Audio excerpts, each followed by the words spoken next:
Hello creative people, welcome to this Webflow tutorial. In this video I'm going to show you how I created this website in Webflow, and then I will also show you how to transform this Figma design into Webflow following all the style guides and components. So if you are beginner, this video is for you. I will try to explain everything clearly. This video is not a tutorial, this is a kind of breakdown video where I will explain everything, how I convert these styles into Webflow.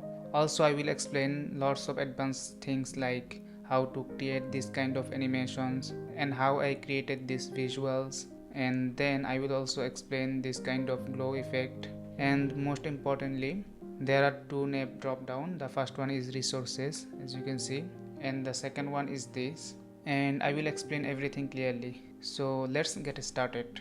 So first of all, I designed everything in Figma. As you can see, this is the complete Figma design. So first I started with brand identity. If I go here, you can see here I have collected all the information. Just to let you know, this is a real project for my own agency, Amariq Studio. Since this is my own project, I will try to explain everything from scratch. Again, this is not a tutorial. This video is kind of a breakdown, so you will understand how things work and how we start projects. So first of all, I started collecting all the resources like what color I will use, what font I will use, and everything. As you can see, I have defined lots of colors and typography systems, and then I have saved everything in variable, like as you can see primitives. Inside primitives I have all the colors and tokens, not tokens, all the colors values, and also spacing values. Then inside tokens I have created everything like background color, text color, button color, corner radius, spacing, everything. I already created a video about variable. If you want to watch that, you will find that video on my YouTube channel,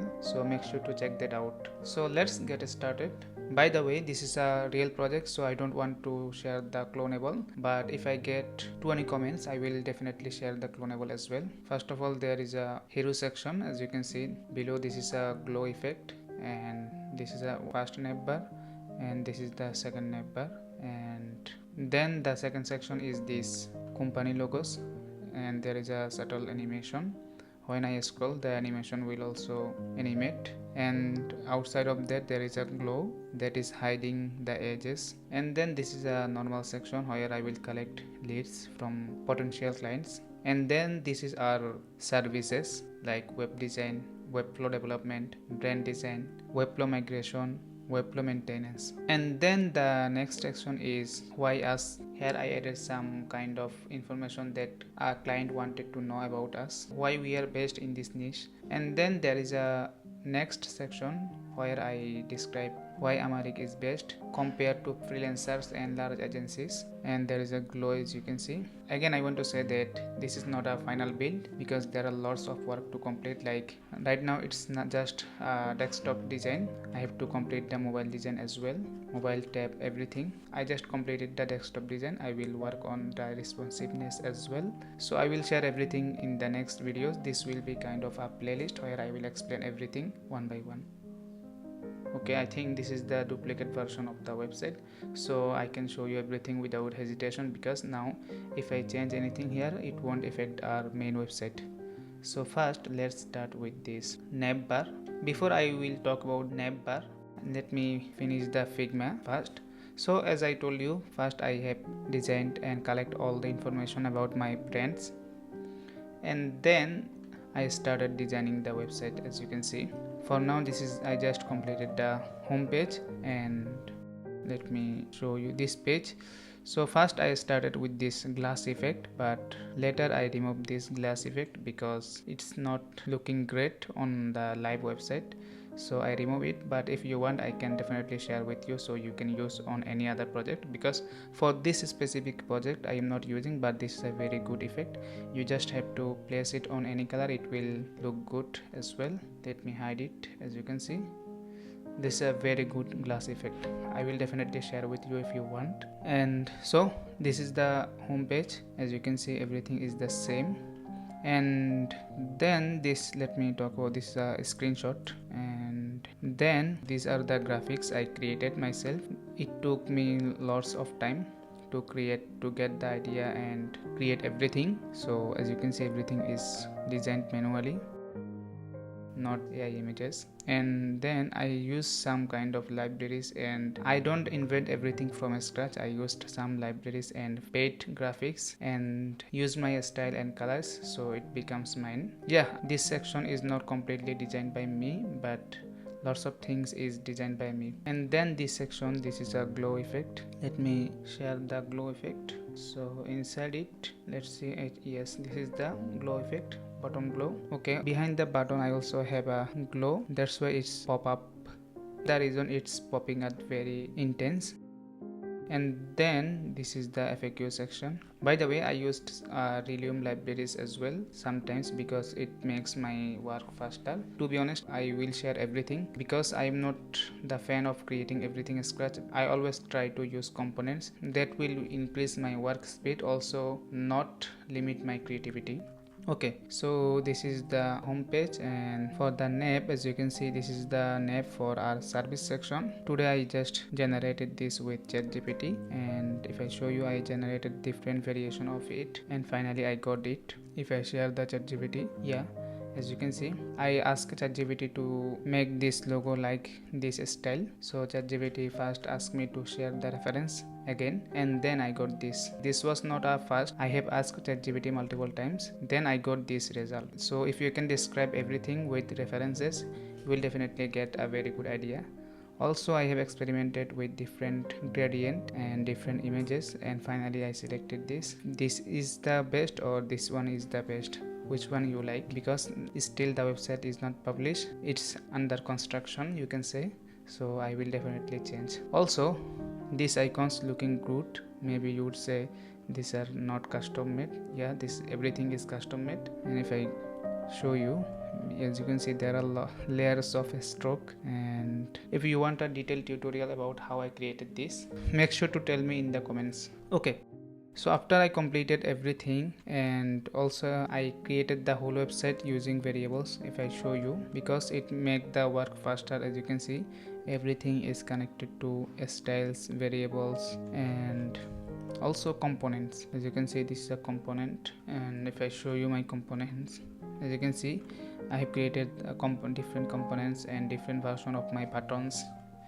Because if you want to design a scalable website, you have to organize everything and use styles and variable, so that way when client asks for revision, everything will be easier, you will save hours. Okay, after I finish everything, I just used this extension called Figma to Webflow, and this extension help you send all the variable to Webflow. Of course, you have to connect your Webflow account, so then you can convert all the styles, not styles, all the, you can also change the styles, but all the styles will be saved as styles in classes. I mean, all the styles will be saved with the unique names, so you have to find those names, and all the variables will be saved in the variable panel, so you can use those. I will show you.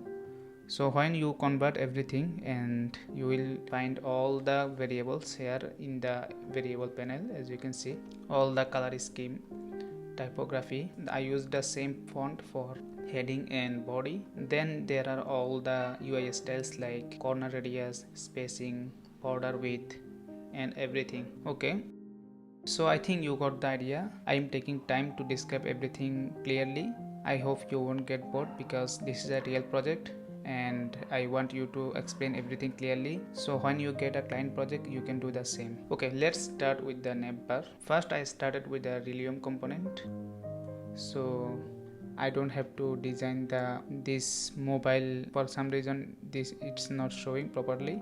I will fix them, but I told you I don't have to invent everything from scratch. I will just tell things that I have in my Figma design, because I used all my creativity in Figma, so I don't have to reinvent everything on Webflow. I can just translate the design in Webflow without thinking anything, because it will take time to be creative on Webflow. Okay, so first of all, let me open this drop down. So here I use this native drop down. I think you don't know, most of you guys maybe struggle opening drop down, like how do we open this drop down so we can edit.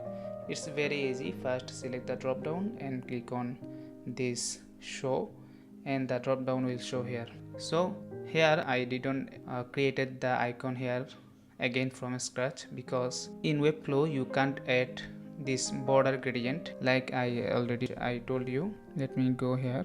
As you can see, here I used different kind of gradient for a stroke, but in Webflow we can't use gradient for stroke or border. As you can see, there is no option for gradient, we have to use only colors.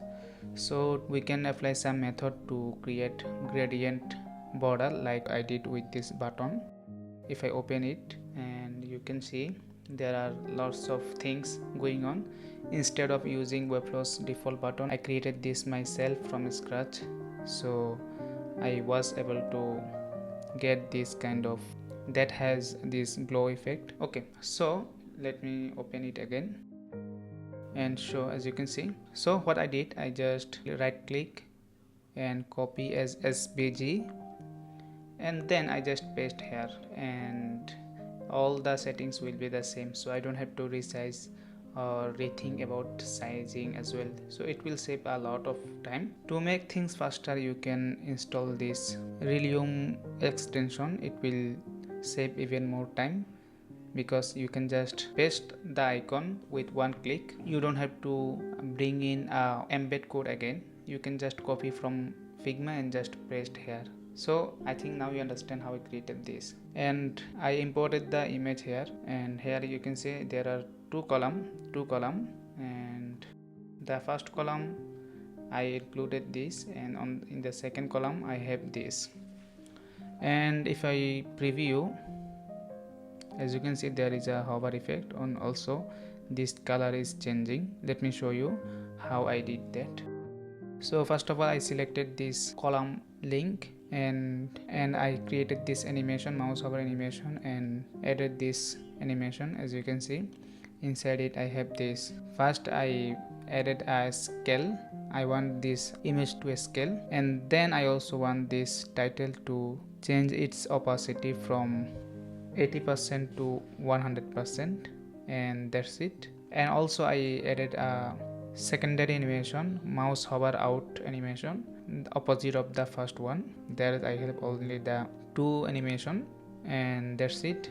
Now if I hover, as you can see, the image is scaling, and also the color of this text is changing. Let me know if you want a detailed tutorial. I don't think it's a very complex thing, but if you want, if you are a beginner, feel free to let me know in the comments. So I will also create videos for beginners as well. Okay, and I also added some kind of small hover effect here. On the left side I added this color for hover. Maybe I will change it later because it's not looking great, but let me show you how I added this hover.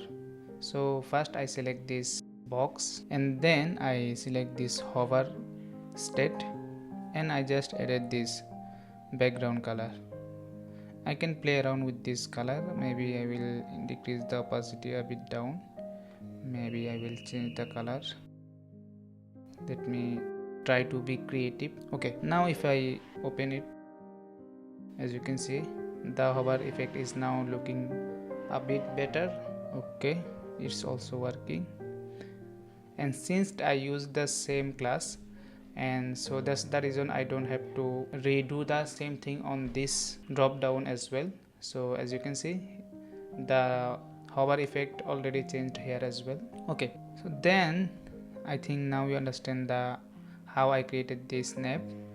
If you want to know how I created this button, let me explain it. First I created a link block with this height, and there is no colors in the background, and then I bring in a div block with the name button gradient. I used the width and height 100% of the main button gradient, and here I used the linear gradient. This is the linear gradient, as you can see, and this is the color I used. By the way, this button gradient will be used for this stroke. If I hide it, as you can see, the stroke is invisible, not visible. And then this is the button inner, This is also the same glow, maybe less intense, and this will use as background if I hide it, as you can see. So then I use this CTA. By the way, this is maybe absolute position. Let me check. Yes, this is absolute position, but it's not changing its position because I used here flex, and so everything in the middle. And then I convert it into a component, and then I created this different variation of it, like base button, white, black, small base, small white, small black, full width. So 1 2 3 4 5 6 7, so I created 7 variation of the same button, so that it will be easier for me. I can just bring a button. Let me show you. Let's say I want to change this button. I can just go here and switch to black, small, small white, small black, and base. Full width maybe not working because I didn't work here. So yeah, I think now you got the idea why you should use a variable. This is a very powerful. Also I use some kind of visibility. If I want, I can just hide the background. If I want, I can hide the stroke. So now as you can see, the stroke is not visible. I can again show the stroke as well. So all these buttons are using the same component. This will increase your productivity, also save time, so you don't have to create the same button again and again everywhere. You can just bring the component from the component property or from the shortcut, and everything will be in front of you. And then I will change this part. Maybe I will use my real projects here, but for now I just want to live my website. And then because I have to renew my LLC, so it will be easier for me to make the website live as soon as possible. Okay, first let me this hero section, how I created this, how I imported this gradient here. To if you want, you can create the gradient from scratch, but for this particular section, maybe let me check. I actually forgot how I imported the gradient. Maybe I imported the SVG or PNG, or maybe I created the gradient here. Let me check how I created this one, because I worked on this zero section 1 week ago. Yeah, as you can see, this is the main gradient. So I exported the hero section from Figma file, and then this is the section inside main wrapper. I'm using client first. Also I forgot to share the client first. This project I used client first. So before working on any section, first I decided and created all the headings, like what will be the heading 1. If I select here, as you can see, I have defined all the sizing and line height. The same thing here as well. I have worked on all of this. I have defined all the text sizes, and I also added some text sizes myself so that I can use. And also I edited their names. As you can see, I edited a B2 with their text size medium so that I can understand, so I can align it with my Figma design, because in Figma design I used different naming system. Let me show you. As you can see here, I used heading H1 H2, body 1, B1 B2, S1 S2. So to align everything with this style, I decided to add all the shortcuts like S1 S2, B1 B2. So you can be creative with client first and while following your Figma design. As you can see, all the buttons is in front of me. Let me go to the home page. Maybe my Wi-Fi speed is slow. That's the reason it's taking time to load. By the way, if you are new to this channel, make sure to like the video and subscribe, and let me know what you want to learn from me about Webflow and web design. Also, if you have a real project, you can contact me and my team. It's now working properly. So the styles are already defined from the style page, so I don't have to redesign everything from scratch. I just did the styling one time, and all the future H1 H2 will be automatically styled. It will also save my time. Here I just added this class and added this ch, which is character limit. So that's that way all the this line will be the same on all the large devices. As you can see, let's say if I remove it, 25 ch, and as you can see, first I have to maybe remove it from everywhere. As you can see, now if I remove it, the line will grow and the layout won't look good. And as you can see, this word is the on the first line and this is the on the second line, which I don't want. That's the reason I used here kind of word limit, which is, I forgot the word. Let me, maybe this was 23 ch. Now as you can see, it's always the same. Okay, maybe I will use some kind of animation here. I will show you later how to do that. So as I told you, the gradient came from this section and I added this image here and the position is here. And if I hide this, what, it's not changing. Maybe we have to switch here, then we can hide it. Yeah, it's working. In the same way here I used, if I select it and go here, okay, maybe where is the interaction, let me, yeah, this is the interaction. Here I just used a move animation, so the marquee will move from minus 50% to minus 0%. When it will be move while scrolling in view, when I scroll, the marquee will move from minus 50% to 0%. Let me show you how it working. As you can see, if I scroll down, it will go to the right, it will return to the previous position. And to remove the edge, I added a glow effect here, actually two effects, and I used absolute position here. If I scroll up, these two glow effect always stay in this position. And I also added this Z index 10, so it will always be on top no matter what. This is very important because sometimes if you add a new element after this, maybe the absolute position, maybe the element will be below it. So you have to make sure, if you want something on top of everything, make sure to give that a higher absolute position.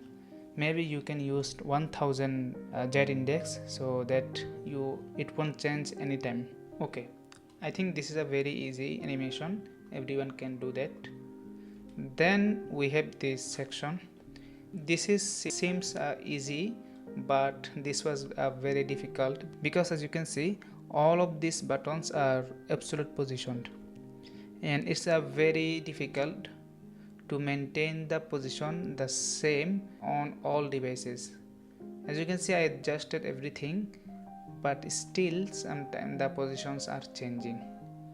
So it's always not a very good idea to use lots of absolute positioning, because it will take hours to manage everything. And if I go down again, I have to work on this, but for now I just try to make the website responsive for desktop and large devices. I will work on responsiveness for device, tab and mobile devices as well. Okay, let me show you kind of these circles with linear gradient. If I hide, as you can see, so then I selected both, I selected the whole group and exported as PNG, and then I imported everything. Let me hide everything, and then I imported this. Let me find it where I put, actually I forgot how I added this circle. Yeah, I added this circle with a new class, which is free audit, which is the section name. I actually did everything faster, so I didn't focused on clear naming, so forgive me. And if I show you, as you can see, I fixed the sizes and try to change this, and it's now almost same. Maybe I used this 100 SVH, so it will take the viewport height, at least one viewport height, 100% small viewport height. And also I added this overflow hidden, so I will get this effect, so it won't go outside of it. So you may ask me why I added this class, because if I add the gradient inside this container large, it will be added on all the sections where I have container large. So to avoid that, I just added using this class, so that it will be only limited to this section. If I remove it, free audit, let me check, let me take a risk. As you can see, the circle is gone. So let me paste the class again, and as you can see, it's back. So you can also be creative with this kind of trendy design in Pinterest or Dribble, or in Pinterest, Dribble, or other platform. So you can use, but always be careful about this position, because it will always change based on screen sizes. And then let's talk about this kind of graphics, because for now I just imported everything as PNG from my Figma design, but if I want to animate them, I have to import everything as SVG, which I already shared how you copy as SVG. Let's say I want to import this desktop illustration, I can just right click and copy as SVG. This is very easy, and then I can just paste here. But for now, since right now I don't wanna edit any animation, maybe I will add animation later. So for now I just imported everything as PNG. And then this is also absolute positioning, because below I have some kind of depth to create this glow, so I had to create absolute positioning. And again, as I told you, absolute positioning always changed based on screen sizes, so it's very difficult to maintain the position of absolute positioned item. And again, as I told you, if I want to animate everything, I have to import as SVG, so then I can pick all the items one by one and animate. I will talk about how you can animate SVG in Webflow using GShape. So if you want that, make sure to let me know by commenting below. So now let me show you how I created this bento grid. If I open this grid, as you can see, here I added basically 1 2 3 4 5 6. So I added 6 column and 2 row. So first 2 row are taking 3 columns each, and these are taking 2 columns each, and this is not very difficult. You can easily do that. First you just have to create grid with 6 column 2 row, and then you can just bring in dips and span the dip. First 2 dip will take 3 columns each, and then the next row each columns will take 2 row, and you will get this amazing grid. And also the spacing is very consistent. As you can see, the spacing between this and between this are same, and this is also a kind of bento, and this is also not a very difficult. Here I used 3 column and 3 row. So why 3 column? Because this box only 2 column, and it's taking 1 column, and each one of this taking 1 column, and the final box is taking 3 column, and that's it. And I imported all this graphic as PNG and then imported here. Also behind this, as you can see, there is a gradient and also this mask grid. I also added them manually. And then there is another section which is the difference, and here the same thing. I imported the glow as image or as PNG, and that I added the PNG inside this box. And also behind this button I added kind of glow stroke, not sure, let me check it here. Yeah, I added this filter drop shadow, and this also looking good, not that good, but I can keep it for now.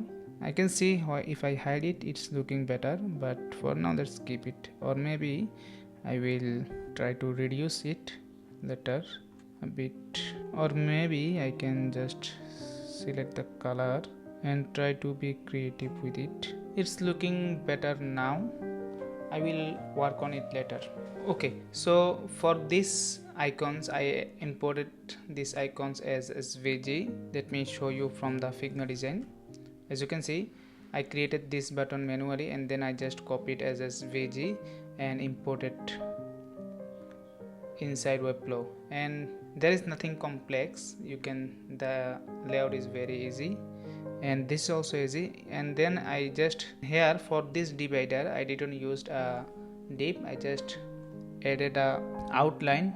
Yes, I just added this border below this div block, and it's looking nice. The same thing here as well. I imported this icon as SVG and everything looks balanced, and maybe I will add a hover animation here. I will show you later how I will do that. Yeah, it's not looking that nice for some reason. Maybe I will have to increase the glow or blur amount a bit. Then there is this FAQ section. This is very easy because here I didn't add a complex icon animation. Here I just used this chevron, I don't pronounce it right maybe, and if I open it and go here, why not? Okay, as you can see, the animation is very simple. First, if I why it's closed, why it's open. First, if someone click on this FAQ item, the size of this box will be, let me make it below, will be 0, and then FAQ answer, FAQ question, open. Okay, yeah, this is the main one, open. So when someone click on this FAQ item, by default the height of the box will be 0, and then when someone click here, the height will be auto. So the auto means it will be grow based on the content inside it. And then also this icon, which is FAQ icon wrapper, this is the icon, maybe, yeah, this is the icon. It will rotate. I forgot the animation, how I did it. If I click here, yeah, it's working. And then this is the form, and lots of you guys don't understand the form, how form work. For that, first I have to explain it. If I go here, and inside this form you will find all the elements. Like if you want the whole everything, that if you want to bring everything, first you have to bring the form block. Here you will find all the structure. Then based on your need, you can import label, like label input. These are the import. This text area. The difference between input and text area is very simple. This is the text area, and you can see the icon, and these are actually input field, and this is a different. You can play around with this input area. Let me show you. As you can see, text area you can play around. As you can see, I can make it larger or smaller, but I can do that with the input field. So this is why you should use text area for this kind of messaging section. And for the information, you can use this input field, and also make sure to select what you want to collect. Like for name, I want to collect plain text, but for Gmail I want to collect email, so I selected email. And for phone number, for WhatsApp number, I want to collect phone number. And then this is element, select element, maybe, yeah, this is the select element. There you will find a drop down, and you can manually edit everything. This is the default one. And when you bring a default select element from select element, you will find lots of difficulty, like the chevron will be difficult to adjust its position. So I hide it. So I added some kind of custom codes to hide the default chevron and used my custom one. And also it's very difficult to style the color of this placeholder because it's also part of these choices. So it's very difficult to make this placeholder different. If I open it, as you can see, the right now the placeholder color is this, but actually this is also an element. So user just select it and submit this form. But for me, user can just select it and submit the button because I added some kind of custom code. Okay, if you want a detailed tutorial, let me know by commenting below. I will show you everything. Like, let me open it and show you some kind of code I added here. Like, for placeholder color change, I used this code so that I don't have to manually change the placeholder color, like, because maybe I used for this section I used a black background, but for some places I maybe use white background, so then I have to change the placeholder color again. So it's very difficult. So instead I use this code, so it will always change based on my background color. Also I use this code to hide the default chevron from the field, and then I use my own chevron and customize the position. Then I also use this code to change the drop down select placeholder color, so it will be very user friendly. Let me discard it. Okay, and yeah, also for the button, make sure to don't use default Webflow button. Always use this form submit button because otherwise it won't be submitted. And then I use this footer. This is very easy, everyone can do it, but if you want a tutorial, don't forget to let me know by commenting below. So this is the first video on my channel where I explaining everything from scratch and breaking down real project. So I am not sure how I should explain everything, so let me know by commenting below how you want me to explain everything. And also if you want the clonable, you can write clonable in the comments. Thanks for watching. I will see you in the next one.